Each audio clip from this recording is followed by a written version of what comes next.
Hello दोस्तों, नमस्कार। आप सभी का स्वागत है आपके अपने YouTube channel current affairs magic में। और आज हम बात करेंगे 10 सितंबर की करंट अफेयर्स की। और हमारा पहला क्वेश्चन है कि अंतर्राष्ट्रीय साक्षरता दिवस कब मनाया जाता है। तो अंतर्राष्ट्रीय साक्षरता दिवस यानी इंटरनेशनल लिटरेसी डे, और ये प्रत्येक वर्ष 8 सितंबर को मनाया जाता है और ये विश्व स्तर पर मनाया जाता है, यानी अंतर्राष्ट्रीय साक्षरता दिवस। और यह दिन उन व्यक्तियों और समुदाय और समाज के लिए साक्षरता के महत्व और उनको साक्षर समाजों के लिए गहन प्रयासों की आवश्यकता के बारे में जागरूकता फैलाने के लिए मनाया जाता है। जो अब की बार 2020 का इसका विषय रहा है वो रहा है literacy teaching and learning in the covid crisis and beyond. और इसमें शिक्षकों जो शिक्षक हैं उनकी भूमिका और शिक्षण शिक्षा की भूमिका पर यह केंद्रित है।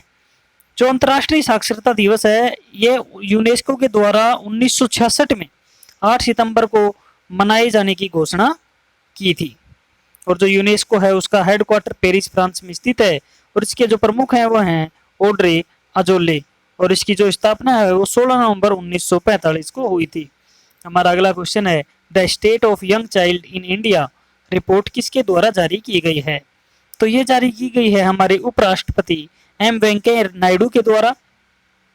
और इस रिपोर्ट को पॉलिसी वकालत करने वाले जो संगठन है मोबाइल क्रेंच के द्वारा तैयार किया गया था। और रिपोर्ट देश में स्वास्थ्य और पोषण पर तैयार की गई है।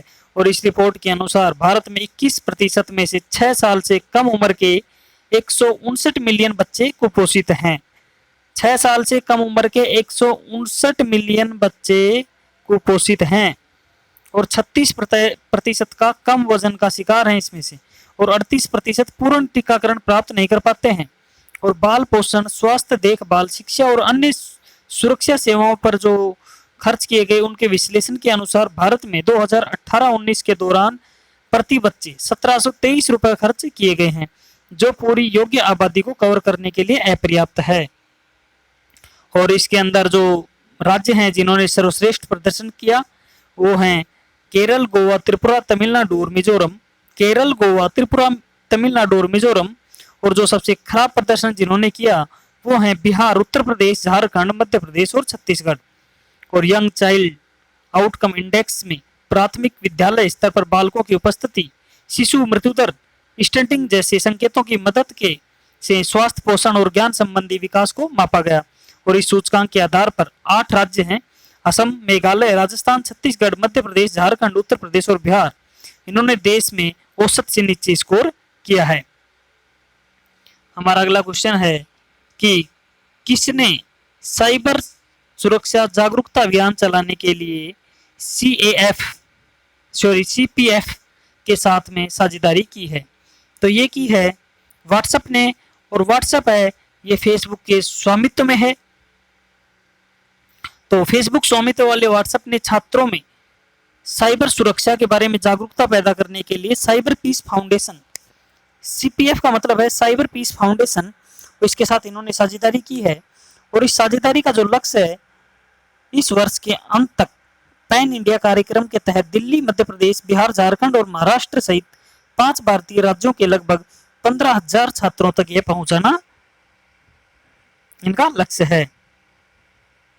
सीपीएफ यूनिसेफ और राज्य पुलिस अधिकारियों के परामर्श से बच्चों के लिए ऑनलाइन सुरक्षा बढ़ाने के लिए यहाँ पर युक्तियों और अभिभावकों के साथ में सह निर्मित पाठ्यक्रम का उपयोग करते हुए यहाँ पर शिक्षकों, अभिभावक, छात्रों को यहाँ पर प्रशिक्षित किया जाएगा।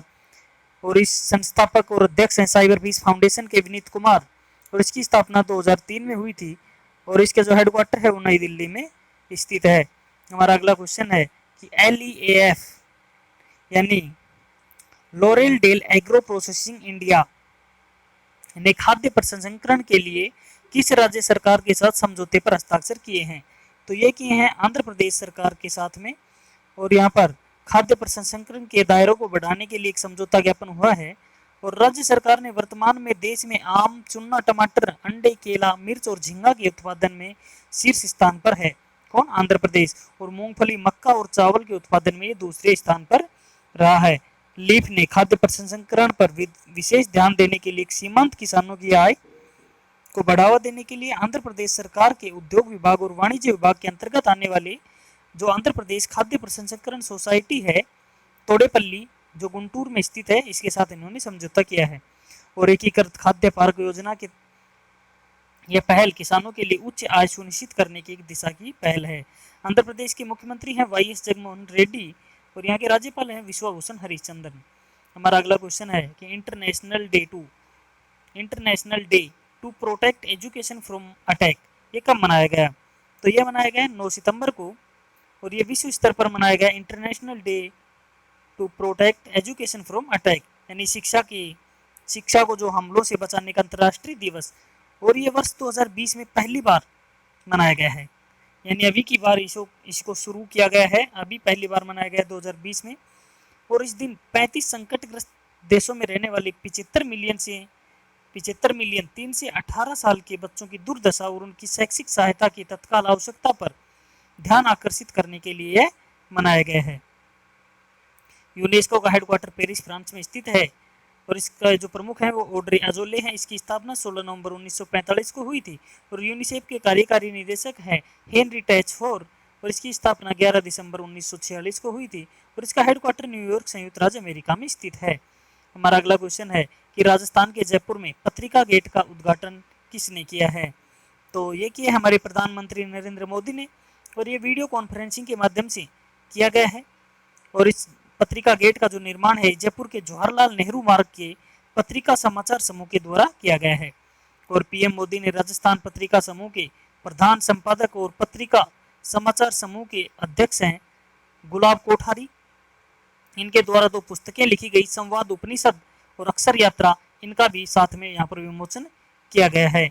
राजस्थान के मुख्यमंत्री अशोक गहलोत हैं और यहाँ के राज्यपाल हैं कलराज मिश्र।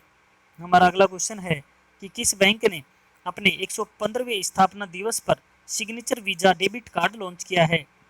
तो ये किया है बैंक ऑफ इंडिया ने। और बैंक ऑफ इंडिया ने अपने 115वें स्थापना दिवस के अवसर पर यहाँ पर औसतन 10 लाख रुपए और उससे अधिक का तिमाही औसतन जो बैलेंस बनाए रखने वाले व्यक्ति हैं उनके लिए एक अंतर्राष्ट्रीय संपर्क रहित debit card signature visa debit card यहाँ पर लॉन्च किया है।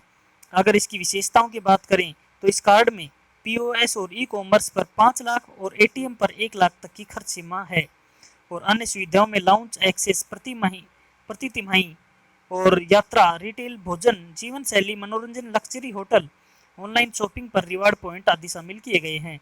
साथ ही धोखाधड़ी और लेन देन के लिए बीमा भी यहाँ पर प्रदान किया गया है। बैंक ऑफ इंडिया का जो हेडक्वार्टर है वो मुंबई महाराष्ट्र में है। इसके एमडी और सीईओ हैं अतुल कुमार दास और इसकी टैगलाइन है रिलेशनशिप बियॉन्ड बैंकिंग और इसकी स्थापना 7 सितंबर 1906 को हुई थी। हमारा अगला क्वेश्चन है कि यूजी पाठ्यक्रम के लिए आपका मित्र चैटबॉट किस राज्य सरकार ने लॉन्च किया है? यानी आपका मित्र जो चैटबॉट है ये हरियाणा राज्य सरकार ने लॉन्च किया है और हरियाणा के जो मुख्यमंत्री हैं मनोहर लाल खट्टर, इन्होंने नए शैक्षणिक सत्र 2020-21 के लिए सरकारी सहायता प्रदान और स्व विस्फोट जो वित्त पोषित कॉलेज में अंडर ग्रेजुएट यानी यूजी पाठ्यक्रम के लिए शैक्षणिक व्हाट्सएप चैटबॉट अपना मित्र और ऑनलाइन प्रवेश प्लेटफॉर्म यहाँ पर लॉन्च किया है। अगर आपके मित्र के बारे में बात करें तो आपका जो मित्र है ये छात्रों के लिए प्रदेश संबंधी प्रश्नों को जवाब देने के लिए अपनी तरह का पहला शैक्षिक व्हाट्सएप चैटबॉट है। और जो व्हाट्सएप चैटबॉट के जो नंबर हैं वो हैं 7419444449, इस पर मैसेज आप कर सकते हैं। हरियाणा के राज्यपाल हैं सत्यदेव नारायण आर्य। हमारा अगला क्वेश्चन है कि जैविक खाद्य प्रसंस्करण इकाई का उद्घाटन किस राज्य में हुआ है? तो यह हुआ है उत्तर प्रदेश में और केंद्रीय खाद्य प्रसंस्करण उद्योग मंत्री हैं जो हमारी हरसिमरत कौर बादल, इन्होंने उत्तर प्रदेश में जैविक खाद्य प्रसंस्करण इकाई का उद्घाटन किया है। और इस खाद्य प्रसंस्करण इकाई के उद्घाटन से 5000 किसान लाभान्वित होंगे और इसमें 50.33 करोड़ रुपए निवेश का लाभ मिलने की उम्मीद यहाँ पर जताई रही है।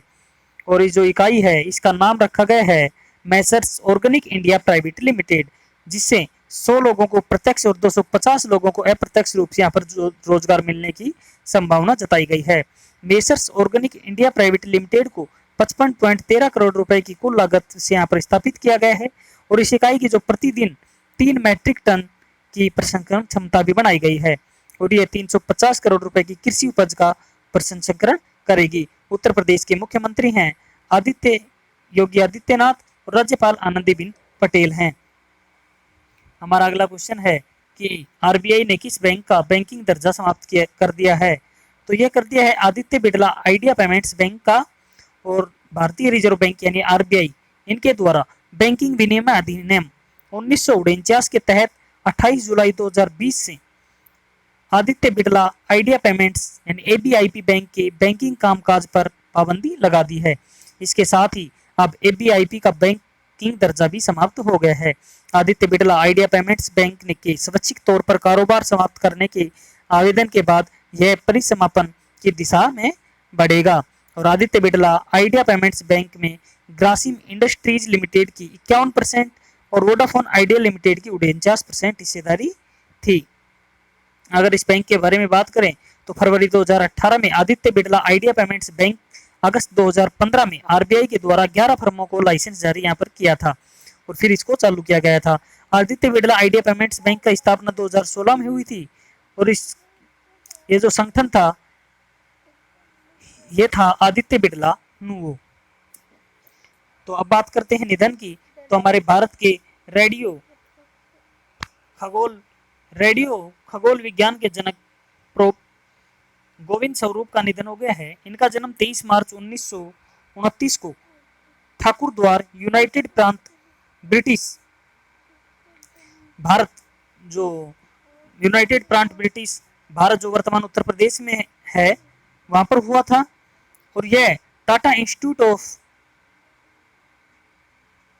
फंडामेंटल रिसर्च के रेडियो एस्ट्रोफिजिक्स के राष्ट्रीय केंद्र के संस्थापक निदेशक थे। और इनकी उपलब्धियों की बात करें तो 1973 में इन्हें पद्मश्री से सम्मानित किया गया था और 1975 से 77 के दौरान भारतीय खगोलीय सोसाइटी के अध्यक्ष के रूप में इन्होंने कार्य किया। और इसके अलावा उन्होंने विज्ञान और प्रौद्योगिकी 1972 के अंदर इन्हें शांति स्वरूप भटनागर पुरस्कार दिया गया और भौतिकी में त्वास पुरस्कार 1988 में दिया गया, एच के फिरोदिया पुरस्कार 2001 में दिया गया, ग्रोट रेबर्ट मेडल 2007 में इनको दिया गया और यह प्राकृतिक ज्ञान में सुधार के लिए रॉयल सोसाइटी ऑफ लंदन के फेलो होने के अलावा कई अन्य संस्थान थी उनके सदस्य भी ये थे। हमारा अगला निधन है दिग्गज निर्माता निर्देशन जॉनी बख्शी।